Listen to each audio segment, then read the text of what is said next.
Welcome to the another video session of 9 Sem. I am Ramkrishna Panda discussing about analog inputs and signal to the PLC in this video session. This is our chapter 2.5. What do you mean by analog input? Analog values are continuous values such as temperature and pressure, but we have to convert them from continuous world to digital world. As we know, CPU are only know the digital values, and that's the scenario where analog input of PLC module comes in. Voltage signal of plus 20 volt to minus 20 volt and current signals in milliampere, that is 4 to 20 milliampere specially, is commonly used in PLC.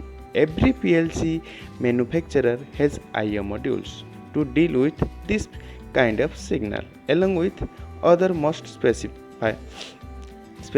module.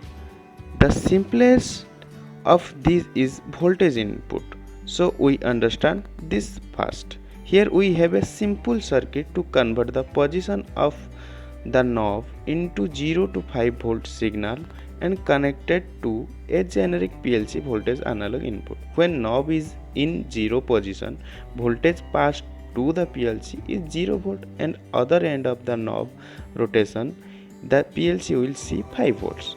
Would the PLC see conversion of voltage to a number depending upon PLC's configuration, that is depending upon the bit of analog specification.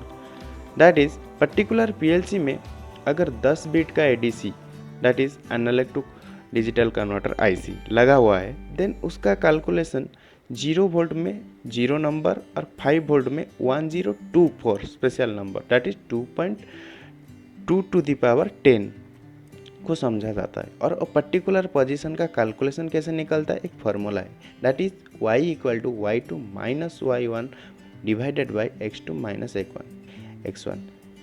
इसको हम straight line formula भी बोलते हैं। तो उससे कितना हमारा scale हो गया, रिजोल्यूशन जो मिला हमको 5 divided by 1024 that is 4.88 milli volt.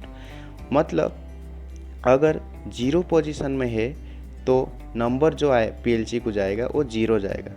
अगर 4.88 मिली वोल्ट है तो नंबर क्या जाएगा, 1 जाएगा। इसी हिसाब से उतना डिवाइड 1024 सेम डिवाइडेशन हो जाता है।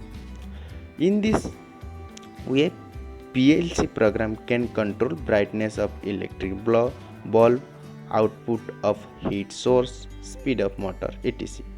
ये था हमारा वोल्टेज सिग्नल का। नेक्स्ट हम करंट सिग्नल देखते हैं। Although the voltage input capable of almost everything we need in general application because of electrical noise interference of other devices, current mode signal transmission is better choice for signal that need to travel any real distance। Voltage में हमारा interference आता है तो कहीं पर हमको अगर signal कहीं थोड़ा दूर डिफरेंस, मतलब हमारा जो सेंसर लगा हुआ है वो हमारा PLC से थोड़ा दूर है, वहाँ पर हम करंट मोड सिग्नल का इस्तेमाल करते हैं क्योंकि करंट में हमारा इंटरफेरेंस नहीं आता है, नॉइज इंटरफेरेंस नहीं आता है।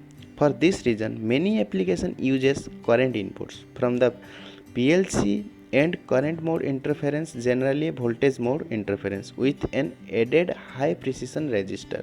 The resistor is often inside the PLC module and switched in by jumper or connection position. It is effectively the same। मतलब जो करंट सिग्नल हमारा सेंसर से आ रहा है वो ऑटोमेटिकली वोल्टेज सिग्नल को ही कन्वर्ट हो जाता है PLC के मॉड्यूल के अंदर, क्योंकि जो कैलकुलेशन होता है वो उसी हिसाब से होता है और वो सेम ADC IC अंदर में लगा हुआ होता है।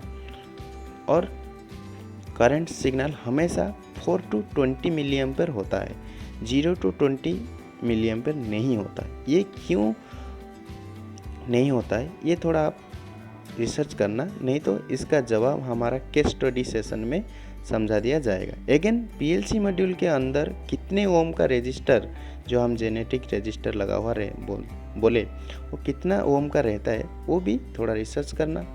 नेक्स्ट हमारा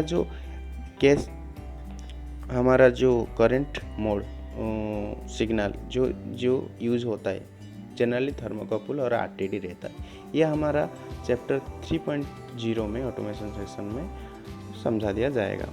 so for any doubt contact us. Thank you for this session.